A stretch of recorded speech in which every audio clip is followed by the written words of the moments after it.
भारत पर भड़का संयुक्त राष्ट्र और बड़ी बात कह डाली है।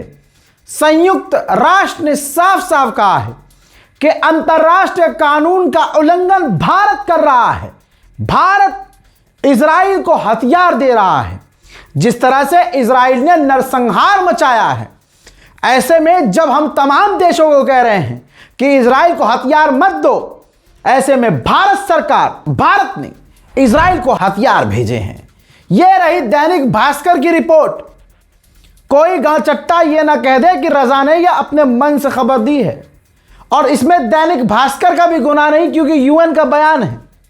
यूएन की दूत ने कहा कि भारत ने इजराइल की मदद करके कानून तोड़ा है, हथियार भेजना नियमों के खिलाफ, इससे ग्लोबल सिस्टम कमजोर हो रहा है।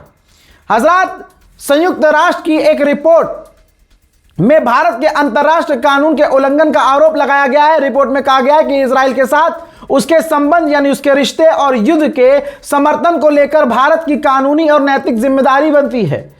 टॉर्चर एंड जेनोसाइड नाम की एक रिपोर्ट से यूएन स्पेशल दूत फ्रांसिस्का अल्बनीज ने 23 मार्च को संयुक्त राष्ट्र में मानव अधिकार परिषद में पेश किया। द हिंदू से बात करते हुए उन्होंने भारत पर आरोप लगाया कि इजराइल के साथ करीबी संबंधों के चलते भारत अंतर्राष्ट्रीय कानून के तहत अपने दायित्वों का उल्लंघन कर रहा है और उसने इसकी जिम्मेदारी भारत को हर हाल में उठानी पड़ सकती है। उन्होंने यह भी कहा कि इंटरनेशनल कोर्ट ऑफ जस्टिस ने इजराइल के कब्जे को गलत बताया है और देश के हथियारों का लेन देन रोकने को कहा है और तमाम देशों को कहा है कि इजराइल को हथियार ना भेजें। इसके बावजूद भारत का इजराइल को हथियार भेजना कानून के खिलाफ है।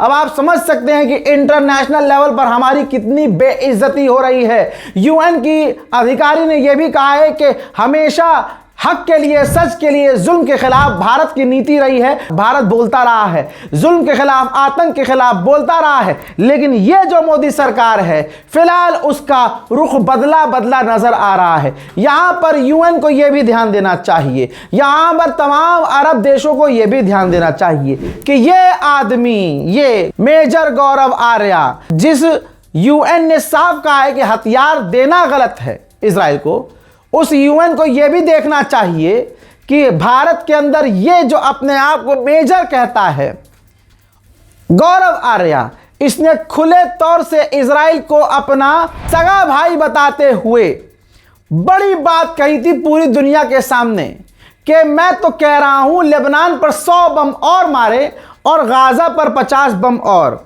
तो यूएन की इतनी औकात होनी चाहिए कि इस आदमी को, गौरव आर्या को, इंटरनेशनल लेवल पर बैन किया जाए। पूरी दुनिया में किसी भी देश में जाने लायक न छोड़ा जाए। तमाम देशों में जहां यूएन की मान्यता है उन देशों पर यह कानून लागू होना चाहिए कि इस व्यक्ति को और ऐसे व्यक्तियों को अपने मुल्क में एंट्री न दें। और इनके इस बयान के बारे में भारत सरकार से और मीडिया से सवाल करना चाहिए कि तुम ऐसे इंसान को बुला क्यों रहे हो और गवर्नमेंट ऐसे लोगों के बयानात पर खामोश क्यों है। सलाम, नमस्ते, सत श्री अकाल, मैं हूं रजा और आप देख रहे हैं रजाग्राफी की सबसे खास रिपोर्ट, अंतरराष्ट्रीय प्राइम टाइम रिपोर्ट। पूरी दुनिया की तमाम बड़ी खबर आसान और सिंपल भाषा में आपके सामने। भारत और फ्रांस के बीच अच्छे खासे 140 से 45 फाइटर जेट की राफेल की डील हुई है और यह डील आगे बढ़ रही है। हालांकि आलोचनाओं में है, सवालों के घेरों में मोदी की यह डील है। ऐसे में अमेरिका ने F-15EX मॉडल ऑफर कर दिया है भारत को कि आप हमसे डील कर लीजिए, राफेल या दूसरे फाइटर जेट छोड़िए, F-15 हमसे ले लीजिए, जो कि 4th जनरेशन का फाइटर जेट है। लेकिन चालाक गुलाबी सुअर की सरकार ने, अमेरिका ने भारत को F-35 देने से इनकार कर दिया है। कहा कि वो तो ऑप्शन में ही नहीं है, वो टेबल पे है ही नहीं, वो हम भारत को ऑफर नहीं कर रहे। हम भारत को अपना F-15 जो ईरान ने कई मार गिराए, मोदी सरकार को ईरान को हाथ जोड़कर शुक्रिया अदा करना चाहिए कि जब से, या यूं कहूं जैसे ही ईरान ने अमेरिका के F-15, F-16 मार गिराए, यह आ गया बेचने के लिए हमें कि हाँ जी आप हमसे ले लो। सच्चाई और हकीकत यह है कि ना हमें फ्रांस से राफेल लेना चाहिए, क्योंकि राफेल का भी वो टेक्नोलॉजी ट्रांसफर नहीं कर रहा है। सोर्स कोड नहीं दे रहा है, लेकिन रशिया अपने टॉप Su-57 फाइटर जेट को कह रहा है कि भाई इसे आप भारत में बनाओ और हम इसका सोर्स कोड भी आपको दे रहे हैं। यह कौन सी वजह है कि इतनी अच्छी डील भारत छोड़कर फ्रांस से या अमेरिका से फाइटर जेट लेने के लिए सोच रहा है? किससे डरा हुआ है वो भाइयों बहनों, किससे? वहीं भारत के रक्षा मंत्री राजनाथ सिंह जर्मनी पहुंचे हैं, जहां उनका स्वागत किया गया। डिफेंस मिनिस्ट्री ऑफ जर्मनी से मुलाकात हुई है, बर्लिन में वो रुके हैं। कहा जा रहा है कि भारत और जर्मनी के बीच कई तरह के डिफेंस एग्रीमेंट होने हैं और कई तरह का अब काम दोनों साथ मिलकर करेंगे। साउथ कोरिया ने अपना K9 हॉविट्जर अपडेट किया है, लिहाजा भारत सरकार तैयारी कर रही है कि नए K9 तोपें भारत दक्षिण कोरिया से लेगा। जापान का युद्धपोत भी खतरनाक है, मोगामी ऑफर कर दिया है। रिपोर्ट यह रही, स्टील्थ जो ट्रैक नहीं हो सकता, रडार पर नहीं आ सकता, नीलगिरी युद्धपोत के सामने टिक पाएगा। न्यूजीलैंड भी इसको खरीदने के लिए सौदा करेगा, ऐसी रिपोर्ट आई है। एक ऐसा युद्धपोत जो जापान के इतिहास का सबसे तगड़ा युद्धपोत है, उसे बेचने के लिए जापान ने भारत को ऑफर कर दिया है, जिससे भारत की नौसेना की ताकत बढ़ जाएगी। उधर भारत की एयरफोर्स को अगर कोई कमजोर समझ रहा है तो मुन्ना मेरी ताली के बीच में अपना मुंह दे सकता है। मेरे दोस्तों, सरकारों की बात अलग होती है, लेकिन फौज की बात अलग है हमारी। दोस्तों, भारतीय फौज ने वार्निंग जारी कर दिया है चाइना, भूटान और म्यांमार के करीब अपने इलाके में हमारी एयरफोर्स खतरनाक एक्सरसाइज करने की तैयारी में है। अमेरिका ने खुद डोनाल्ड ट्रंप पर केस किया था, जो कोर्ट है वहां की, कहा था कि ये जो टैरिफ लगाए हैं तुमने कई सारे देशों पर, ये गलत है। डोनाल्ड ट्रंप कोर्ट पर ही भड़क गया था, गुलाबी सुअर है, आदत से मजबूर। अब रिपोर्ट ये आ रही है, ये देखिए रिपोर्ट, भारत को 10 से 12 बिलियन डॉलर वापस मिल सकते हैं, रिफंड किया जा सकता है, जो टैरिफ के नाम पर ज्यादा गुलाबी सुअर ने वसूला था। भारत की ब्रह्मोस मिसाइल को टक्कर देने के लिए पाकिस्तान ने तैमूर क्रूज एंटीशिप मिसाइल का सफल परीक्षण किया है। देखिए वीडियो।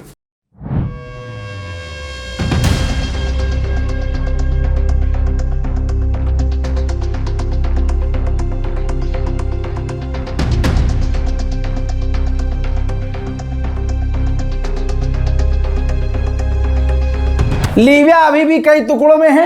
ईस्टर्न गवर्नमेंट को सपोर्ट करते हुए मोहम्मद बिन सलमान ने पाकिस्तान से कहा कि इनको कुछ हथियार दे दो, इनका पैसा हम देंगे। लिहाजा पाकिस्तान ने ईस्टर्न लीबिया को, यानी ईस्टर्न लीबिया की गवर्नमेंट को कुछ हथियार सौंपे हैं और उसकी जो खर्चे वर्चे की सारी कहानी है वो मोहम्मद बिन सलमान ने पूरी की है। हजरत मोहतरम, पाकिस्तान से सऊदी ने वादा किया कि हम आपको $3 बिलियन उधार देंगे, $3 बिलियन उधार देंगे, जिसमें से $1 बिलियन पाकिस्तान को सऊदी अरब ने दे दिए हैं।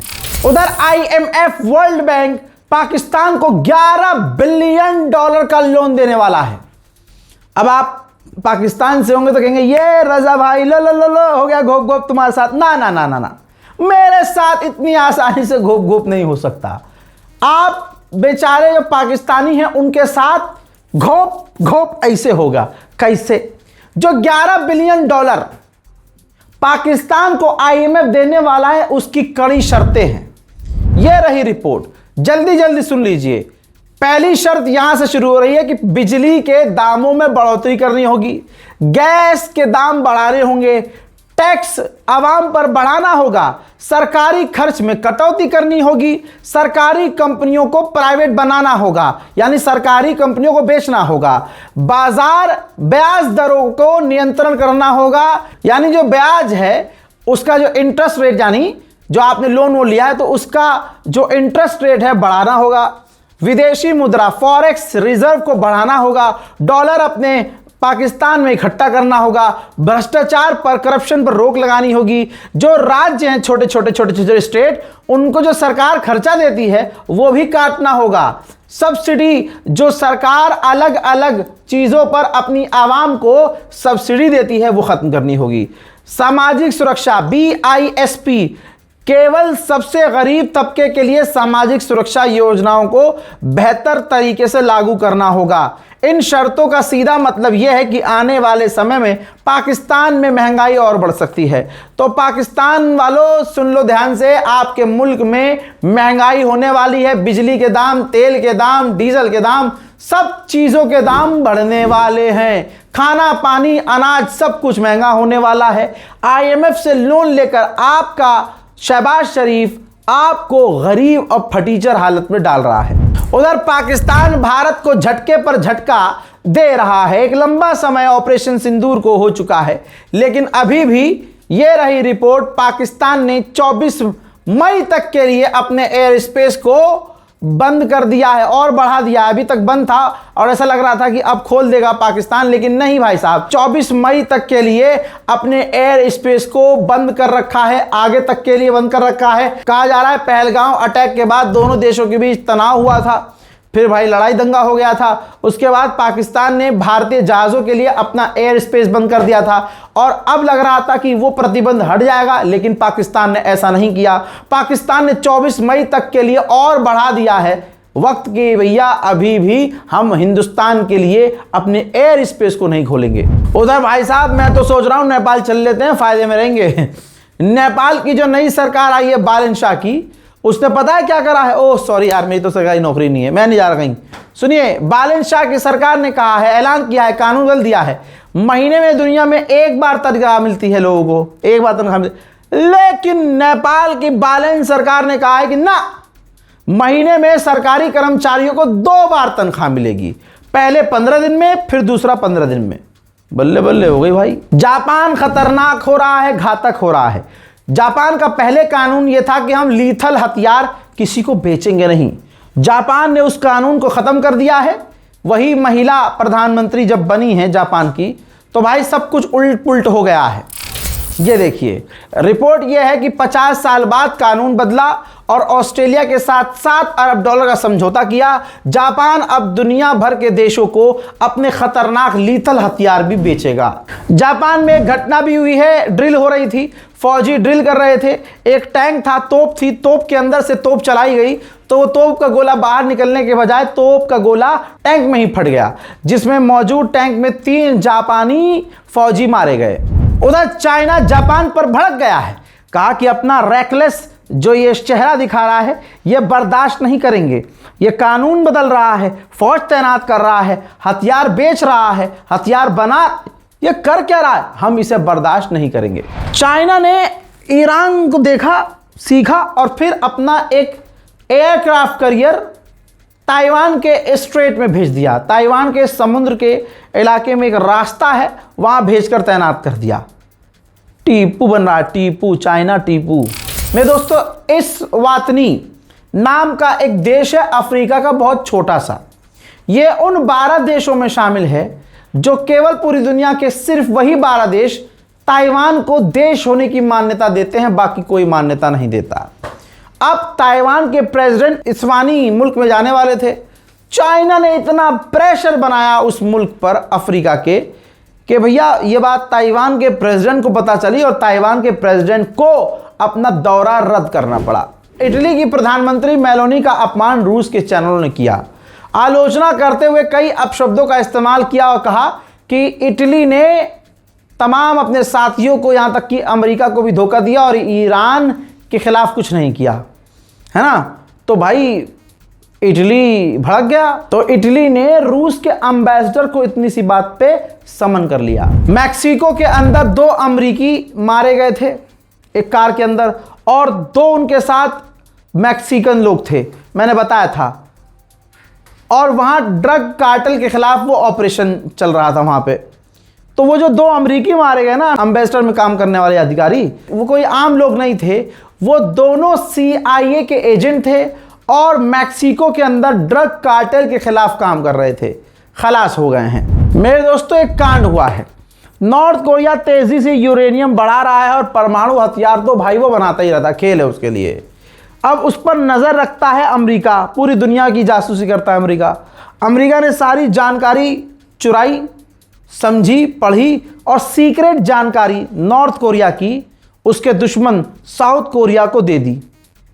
साउथ कोरिया के एक सीनियर पार्लियामेंट मेंबर ने, अधिकारी ने, नॉर्थ कोरिया की ये तमाम सीक्रेट जानकारी जो अमेरिका ने बड़ी मुश्किल से हासिल करके उसे दी, उसने अपने साउथ कोरिया के पार्लियामेंट में पब्लिकली बता दी सारी जानकारी। जिसके बाद अमेरिका इतना भड़क गया कि भैया हमने दिया था कि तुम आराम से जो करना हो करो, तुमने यार हमारी लगा दी लंका। तो ऐसा है, आज के बाद से हम आपसे जो इंटेलिजेंस शेयर करते हैं अब वो उतना नहीं करेंगे, बहुत लिमिटेड जानकारी शेयर करेंगे। साउथ कोरिया को इस हुतियापे की वजह से बड़ा झटका। उधर भारत को न जाने किस पनौती की नजर लगी है, कहीं आग, कहीं धमाका, कहीं फिर से आग।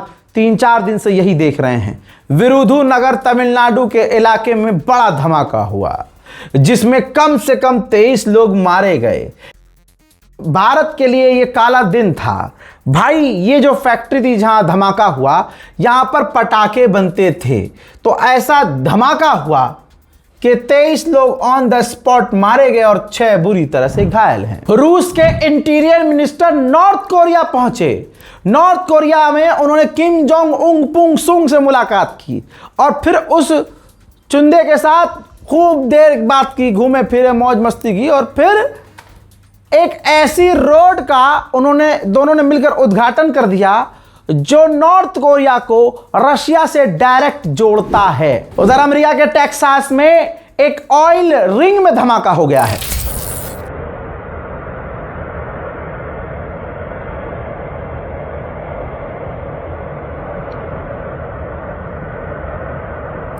उधर भाई साहब पता नहीं क्या हो रहा है दुनिया में।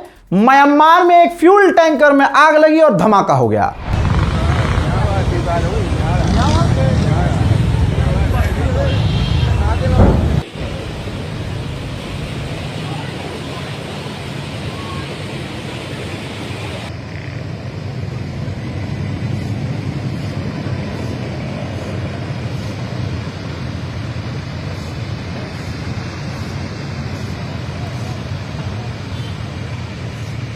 तुर्की का CH-47 heavy lift helicopter crash हो गया है। मेरे दोस्तों, औरत कितनी खराब चीज है, अगर खराब होने पे आए तो जिंदगी खराब कर दे। और भैया 2 मिनट के लिए आदमी क्या क्या कर जाता है यार। 2 मिनट के सुख के लिए अपनी पूरी जिंदगी तबाह कर जाता है भाई। औरत अपनी खूबसूरती से क्या, औरत की जो खूबसूरती है उसके लिए वो हथियार है, उस हथियार से वो क्या क्या नहीं कर सकती। तौबा तौबा, लौंडिया बाजो सुधर जाओ। देखो एग्जाम्पल है, देख रहा ना तू, सुन। अमेरिका का एक टॉप न्यूक्लियर साइंटिस्ट था, परमाणु साइंटिस्ट भाई, उसको अंधी तनख्वाह मिल रही है, लग्जरी लाइफ जी रहा है, क्या ही जिंदगी भाई साहब। और उसको पता है कि हमारे परमाणु बम कहां कहां तैनात हैं। उसको एक खूबसूरत लड़की ने पटाया फंसाया, ठीक है, पटाया हो फंसाया हो, बिस्तर पे गई हो नहीं गई हो, वो सारी बात की बातें हैं। लेकिन ये है कि उसको वैज्ञानिक को पटाया और भाई लड़के को पटाने की क्या ज़रूरत है, बस एक बार लड़की देख दे, हम तो लगता है कि भाई हंसी तो फंसी, चाहे वो हंसती भी नहीं है, चाहे मुंह बना देती है। तो भाई उसे लगा कि अरे यार ये तो, और लड़की ने पटाया भी, फंसाया भी और उसे डेट पे ले गई। वहाँ कहते हैं ना चलो ड्रिंक पीते हैं, तो वो शराब वराब पीने के लिए पहुँच गई। उसे लगा मैं यहाँ शराब पीऊँगा, उसके बाद मैं इसे जन्नत की सैर कराऊँगा कमरे में ले जाके।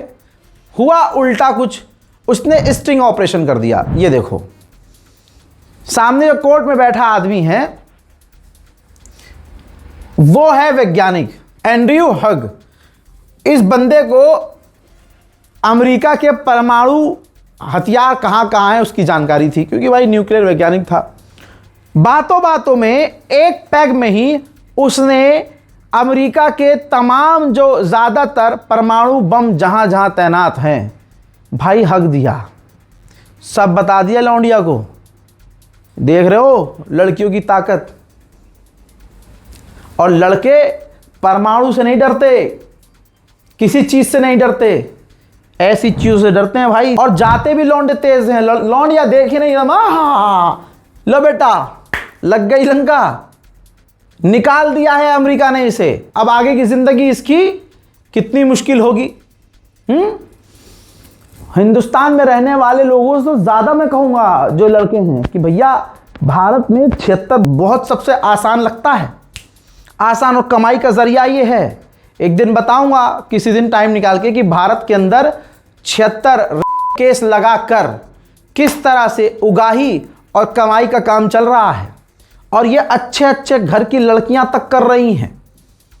तुम जिंदगी में जितना कमाओगे एक झटके में एक 76 लगाकर तुमसे सारा आधा पैसा तुम्हारा लूट लिया जाएगा। लड़कियों की जिंदगी आसान नहीं होती। अबे तुम्हारी होती है आसान, लड़कों की और मुश्किल। शादी से पहले किसी से प्यार कर लिया और कुछ हो गया तो 76 का डर, शादी कर ली तो शादी के बाद दहेज प्रथा का डर कि लड़की बीवी से लड़ाई हो गई तो वो 100 नंबर पे फोन करके कह दिया ना मुझे मारा है, मेरे घर से 2 लाख रुपए मंगा रहा था, मुझसे दहेज मांग रहा था। ले भैया ओम फो, ना फिर कोई इन्वेस्टिगेशन ना कुछ, पहले आदमी होगा बंद। यह है लड़कों की जिंदगी। शादी ना करके गर्लफ्रेंड बनाए तो गर्लफ्रेंड से डर ये कि ओहो 76 ना लग जाए। लड़की अगर कम उम्र की हो तो हो पॉक्स को भी लग जाएगी। शादी कर ले आदमी तो जिंदगी भर डर, इस साला बुढ़ापे तक कभी भी ये दहेज प्रथा का केस डाल के मुझे ठुकवा देगी। हालात ऐसे कि शादीशुदा आदमियों को मैंने देखा है कि भाई इतने परेशान हैं कि बच्चे हो चुके हैं, बीवी है उनकी, लेकिन बीवी कुत्ते की तरह रखती है। और यहां तक मामले सामने आ रहे हैं कि पति को पता है कि मेरी बीवी का फलाने से चक्कर चल रहा है, उसका बॉयफ्रेंड भी है, लेकिन वो बच्चों का मुंह देखकर खामोश है कि यार मेरे बच्चों की जिंदगी खराब हो जाएगी, बीवी हवा में है। ऐसे कितने मसले आपने देखे भैया, कितने कि भैया एक गरीब घर की लड़की पति लेके आया, लड़का लेके आया, उसे पढ़ाया लिखाया, बंदी बन गई भाई साहब डॉक्टर या बन गई हवलदार, अब उसे वो पति अच्छा नहीं लग रहा। तो भाई लड़कों की जिंदगी मुश्किल है। लड़कियों की क्या भाई, इधर से मुंह इधर फेरेंगी, 4 लड़के यहां खड़े हैं हरामी। लड़कों की तो गलती है भाई। लड़कियां जब किसी को धोखा देके आगे बढ़ती हैं तो भाई उनको मिलता कौन है अगले मोड़ पे? लौंडे ही तो मिलते हैं। कौन सा उन्हें जानवर कोई मिल जाता है? और लड़के और जानवर में फर्क ही क्या है भाई? पता भी होता है अगले को कि यार ये बंदी गलत है, उसको धोखा दे के आई है, लेकिन बस ओयो के चक्कर में लड़के को क्या क्या सैक्रिफाइस करना पड़ता भाई, और इसी चक्कर में 76 लगती है। समझ जाओ, समझ जाओ। चाइना की खतरनाक मिसाइलों का खतरा देखते हुए अमेरिका के नेवी अपने युद्धपोत, अपने एयरक्राफ्ट कैरियर में पैट्रियट एयर डिफेंस सिस्टम लगा रही है। बात करूं भारत की तो भाई साहब जब से मोदी सरकार आई है देश में कुछ भी चल रहा है। अब इनको देखिए साहब को, भाई आदमी कहते हैं चिकाड़ा छिलवाता है, सर खुला रखता है तो कहते हैं उसका दिमाग ज्यादा चलता है। यह हमारे योगी आदित्यनाथ जी का इतना तेज चल रहा है कि भाई उन्होंने शहरों के नाम बदलते बदलते हमारे शूरवीरों का, ग्रेट पर्सनालिटीज का नाम बदलना शुरू कर दिया है। बयान में उन्होंने कहा कि स्वामी विवेकानंद ने कहा था कि तुम मुझे खून दो मैं तुम्हें आज़ादी दूंगा। इसका वीडियो भी वायरल है, जबकि ये जनाब शहीद हमारे नेताजी सुभाष चंद्र बोस ने बोला था, लेकिन ये इन्होंने जानबूझ के किया होगा, क्योंकि सुभाष चंद्र बोस जी से क्यों मोहब्बत करेंगे भाई? ये समझ रहे हो कि अब सुभाष चंद्र जी का नाम क्या है? स्वामी विवेकानंद। याद रखना सबब, योगी जी ने कहा है। वो मुंबई का हरामी लौंडा याद होगा जिसने 8-9 लड़कियां फंसाई पटाई और जो किया सो किया। गलत है। और हर आदमी किसी भी लड़के का मोबाइल पकड़ लो, छीन लो, तुम्हें क्या लगता है वो लौंडों से चैट करते हैं? लड़के लौंडों से चैट करते हैं? हर लड़की को लड़का अप्रोच करता है, नॉर्मल चीज है। और लड़कों में भाई साहब इतनी हराम की आग होती है कि अगर एक गर्लफ्रेंड है भी उसके पास तब भी वो कोशिश करता रहेगा कि कहीं और जितना ज्यादा मुझे ऑप्शन मिल जाए घोप घोप करने का, मैं सारी जिंदगी घोप घोप और भाव भाव करता रहूंगा। ऐसे लड़के बहुत हैं। साले कमाई कुछ नहीं उनकी, किसी से थार मांग ली, किसी से एयर गन मांग ली, किसी से भाई साहब कपड़े मांग, अबे कपड़े भी मांगते हैं लौंडे, मुझे तो अब पता चला। झाट जिंदगी, लेकिन नवाबी वाले शौक, सब किराए की चीजें, ईएमआई पे जिंदगी। और रील देखो इनकी, ओ बदमाशी, बदमाश बदमाश है जी। लगा दिया उस पर भाई हरियाणवी बदमाश वाला सॉन्ग, ओ स्लो मोशन। वही तो ये भी करता था। थार किसी से मांग ली, कैश किसी से ले लिया। भाई कैश भी उधार मिलता है कि भैया 50-50 हज़ार की 4-5 गड्डियां मिलेंगी, 10,000 में ले जाओ, 10,000 रुपये किराया। ये भी चल रहा है हमारे मुल्क में। अब रील पर जो आपको दिख रहा है और जो सोशल मीडिया पर आपको पैसे वाले अमीर, जिसमें लड़कियां फंस जाती हैं, अरे यार मर्सिडीज है, ओहो ये देखो कितना हैंडसम है, और देख लो। फिर उसके बाद क्या होता है, और इन तमाम चीज़ों में फंसती निब्बी है आजकल की, क्योंकि लड़कियां अभी ठीक से उगी नहीं। रील देख देख कर उनके मन की तड़प जाग जाती है, यार काश मेरा भी ऐसा बॉयफ्रेंड होता, हाँ बड़ा पैसा है। अब ठेले लगा रहे हैं, बिटिया सोच रही है हवाई जहाज वाला बॉयफ्रेंड पटाऊं। फिर होता क्या है, यही खबरों में छपता है। फिर समझ रहे हो। लेकिन उस मामले को लव जिहाद का आरोप लगाया गया, जबकि लव जिहाद वाला एंगल नहीं था, क्योंकि भाई मुसलमान लड़कियों के साथ ही मुसलमान लौंडे ने हरामीपन किया। तवज्जो है।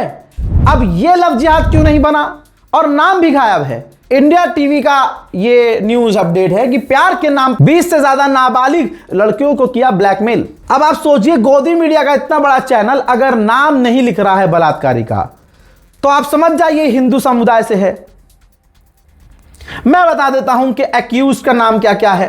एक्यूज का नाम है चंद्रशेखर आजाद एलियस अर्जुन, अर्जुन कहते हैं। लेकिन यहां पर लव जिहाद अप्लाई नहीं होगा, क्योंकि ये हिंदू है ना। हिंदू अगर हिंदू लड़कियों का, मुस्लिम लड़कियों का, बहनों का रेप करे, बलात्कार करे, तो वो हिंदू समुदाय के लोग पूरी शांति से हजम कर लेंगे, क्योंकि वो उनके समुदाय का बलात्कारी है। और उनके समुदाय में बलात्कार को बलात्कार तब माना जाता है जब कोई मुसलमान हिंदू के साथ कुछ करे। यह है हमारा हिंदुत्व का असली चेहरा और हिंदू समाज की असलियत। कोई बोला इस पे? अरे गोदी मीडिया ही इस पे नहीं चीखा, लेकिन निदा खान फलाना खान, अबे भैया सबको समझ में आ रही है कहानी तुम्हारी। दूसरों पर इल्जाम लगाने से पहले अपने मंदिरों में झांको। भाई साहब लूट पाट मचा रखी है इन लोगों ने। हम तो नहीं जाते मंदिर, लेकिन जो लड़कियां मंदिर जा रही हैं उनसे पूछो कि भाई ये पंडित क्या कर रहे हैं, फ्रॉड। भाई तौबा तौबा, अल्हम्दुलिल्लाह हम मुसलमान हैं।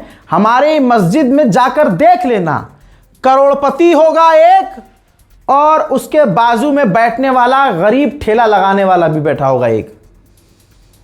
हमारे मस्जिद में जब नमाज पढ़ी जाती है ना, तो सफ जगह आगे पीछे ऊपर नीचे ये देखकर जगह नहीं दी जाती। कह रहे हैं अरे भाई इनकी तो भाई साहब नेटवर्थ 50,000 करोड़ है। भाई साहब आप मौलाना साहब के पीछे बैठो।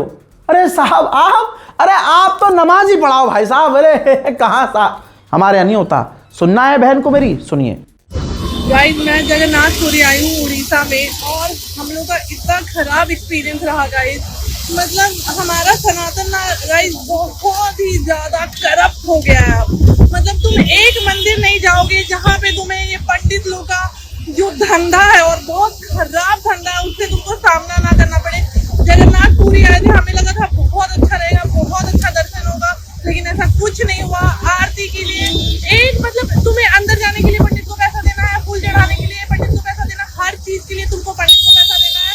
और पंडित ऐसा नहीं कि तुमसे पैसा मांग रहा है, वो पैसा छीन रहा है भाई, वो छीन रहा है पैसा। हर चीज के लिए तुम मतलब आगे नहीं बढ़ सकते हो। मतलब अंदर मंदिर के अंदर 1000 पंडित होंगे जो तुमको बार बार अप्रोच करेंगे, नहीं देने पे तुम्हारे बहुत खराब तरीके से शक्ल बनाएंगे। अंदर एकदम अंदर जो जहाँ पे भगवान जी है, वहां पे आरती तुम नहीं ले सकते हो बिना पैसा के। वहां पे तुम आरती लेते हो, पैसा दो। हजरात, दूसरी तरफ जो मोदी सरकार है उसको एक्स के कम्युनिटी नोट्स नंगा कर रहे हैं। हमें कुछ करने की जरूरत ही नहीं है। जैसे ये निशिकांत दुबे हैं, जहर फैलाने वाले नेताजी, लिखते हैं कि बांग्लादेशी घुसपैठिया कैसे भारत आ सकते हैं? यह है पश्चिम बंगाल के बशीरहाट का ताकि इच्छामती नदी के उस पार बांग्लादेश है। आगे का सच आपके पास। ठीक, इन्होंने वीडियो बनाया। अब कम्युनिटी नोट्स ने डाल दिया इनके मुंह पर काला रंग। देखिए क्या लिखा है नीचे, घुसपैठ रोकने की मुख्य जिम्मेदारी हमारी केंद्र सरकार के अंदर आती है। बीएसएफ और केंद्र गृह मंत्रालय की है यह जिम्मेदारी। मंत्री महोदय कॉन्टेक्स्ट ऐड करना भूल गए हैं। भाई रोस्ट भी करता है, जलील भी करता है। यह है इनकी झंडू जिंदगी। भाई साहब, सुप्रीम कोर्ट के पूर्व जज क्या कह गए, ये देखिए कि लोगों में वैज्ञानिक सोच की कमी है, वरना नदियों में दूध नहीं बहाया जाता। अब मुझे पूरा यकीन है कि एक समुदाय इनको उठकर गालियां बक रहा होगा। डीपी पर राम जी की फोटो होगी और उनके कुछ श्लोक बायो में होंगे, और ऐसे लोग हिंदू बेटियों को और ऐसे सच बोलने वाले लोगों को जय श्री राम बोलकर अगली लाइन में मां बहन की गाली बकते हैं। यह है आज का 2014 के बाद वाले हिंदुओं का हिंदुत्व। लीजिए दोस्तों, मजा आएगा। खबर पढ़िए, महाराष्ट्र में 1 मई से रिक्शा टैक्सी चालकों के लिए मराठी जरूरी है, वरना लाइसेंस कैंसिल हो जाएगा। ऐसा लग रहा है कि महाराष्ट्र ना हो गया, विदेश हो गया, वहां की भाषा नहीं आएगी तो लात मार दी जाएगी। हजरात, नफरत ने एक समुदाय को कहां पहुंचा दिया है। सोचिए, अल्हम्दुलिल्लाह, सोचिए, खुदा का शुक्र है। और वो नहीं सोच सकते, वो सोचते तो ये कभी ना करते। हमारी मुसलमानों की नफरत में एक समुदाय सुअरों के साथ जीने की कोशिश कर रहा है। सुअर पाल रहा है, सुअर के साथ खेल रहा है, सुअर के मुंह में अपना होंठ सुअर की तरह लगाकर उसे चूम रहा है।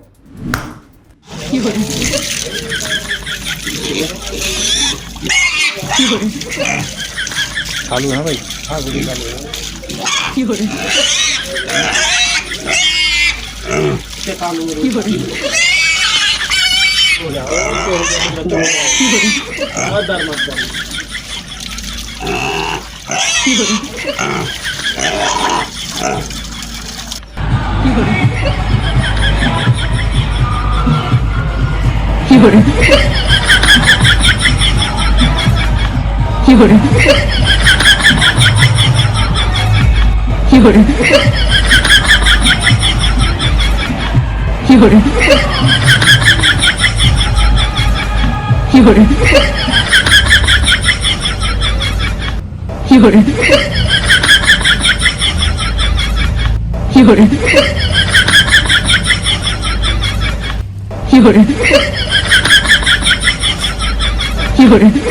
अब आते हैं शहरों पर। भाई आप क्या खा रहे हो, हम क्या खा रहे हैं? हम सोचते हैं ब्रांडेड कोई चीज ले रहे हैं तो अच्छी होगी। शहरों में कुछ अच्छा असली नहीं है। दिल्ली में नकली इनो और नेस्कैफे का भंडारा था, भंडारा। दिल्ली पुलिस की एक कामयाबी थी, और दिल्ली पुलिस ने क्या जबरदस्त काम किया है। अगर ऐसे ही दिल्ली पुलिस 1 महीना काम करे तो पता चलेगा कि दिल्ली में 90% सामान तो सारे नकली ही आ रहे हैं। भाई साहब, इनो और नेस्कैफे कॉफी नकली भंडार भाई साहब। और कुछ दिन पहले हमने देखा कहीं घी नकली मिल रहा है, कहीं पनीर नकली मिल रहा है, कहीं दूध नकली मिल रहा है, कहीं अंडे नकली मिल रहे हैं। शहरों का ये हाल है दोस्तों, इसीलिए शहरों में रहने वाले लोग, हम सब लोग बीमार पड़े रहते हैं। हजरात, मोदी सरकार की औकात और असलियत सिर्फ ये है, नॉर्थ इंडिया में आते हैं तो वेजिटेरियन बन जाते हैं, नॉन वेजिटेरियन बन जाते हैं ईस्ट इंडिया में आकर। मंडे के दिन ये जय भोलेनाथ बोलते हैं, लेकिन ये मछली खा रहे हैं। सोचिए, ये वही आदमी हैं, ये वही लोग हैं। इसके गले में गमछा देखिए और उस गमछे का रंग देखिए, इसके पीछे लगा हुआ चुनाव चिन्ह देखिए, ये किस पार्टी का आदमी है ये देखिए, इसके पुराने बयानों को देखिए और सोचिए ये मछली खा रहा है।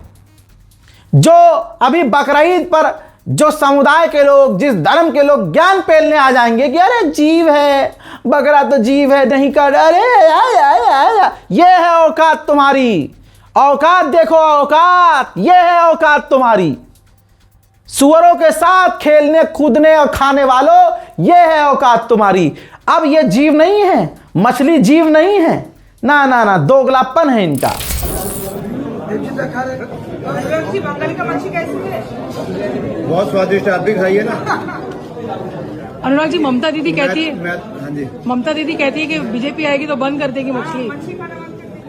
बीजेपी की 16 राज्यों में मुख्यमंत्री, जिसको जो खाना है वो खाए, जिसको जो धर्म अपनाना है वो अपनाए, लेकिन न दूसरे के खाने पे रोक लगाए, न दूसरे का धर्मांतरण करने पे जोर लगाए। खाइए और खाने दीजिए। खाना भ्रष्टाचार के माध्यम से बंगाल को जो खोखला कर दिया, वो अब लोगों के खाने पे प्रश्न चिन्ह खड़ा करते हैं। पहले इन्होंने लोगों का खाना छीना। हाँ, ठाकुर ही कहते हैं जी, सच्चा ईमानदार। आइए मीडिया का आपको खेल समझाता हूं। हालांकि पूरी दुनिया समझ चुकी है कि भारत के अंदर गोदी मीडिया कैसे खेलती है। जरा इस पोस्ट को देखिए। न्यूज 18 ने बताया कि भोजपुर पुलिस ने एक्शन लिया। गैंग केस के 5 एक्यूज को गिरफ्तार कर लिया सिर्फ 7 घंटे में। अब आप कहेंगे कि रजा भाई, नाम तो बलात्कारियों का है ही नहीं। अरे अभी भी नहीं समझे? बलात्कारियों का नाम तब बताया जाता है जब वो मुसलमान होता है। गोदी मीडिया की एंकराइन लचक के बल खा के हिलकर तब चीख कर न्यूज बताती हैं जब मुसलमान बलात्कारी या मुसलमान आरोपी निकलता है। मैं बताता हूं, इन बलात्कारियों का नाम है, जिसमें से एक है प्रमोद धनुक, दूसरा है दीपू धनुक, तीसरा है बतल धनुक, चौथा है संजय पाल, पांचवा है जितेश कुमार।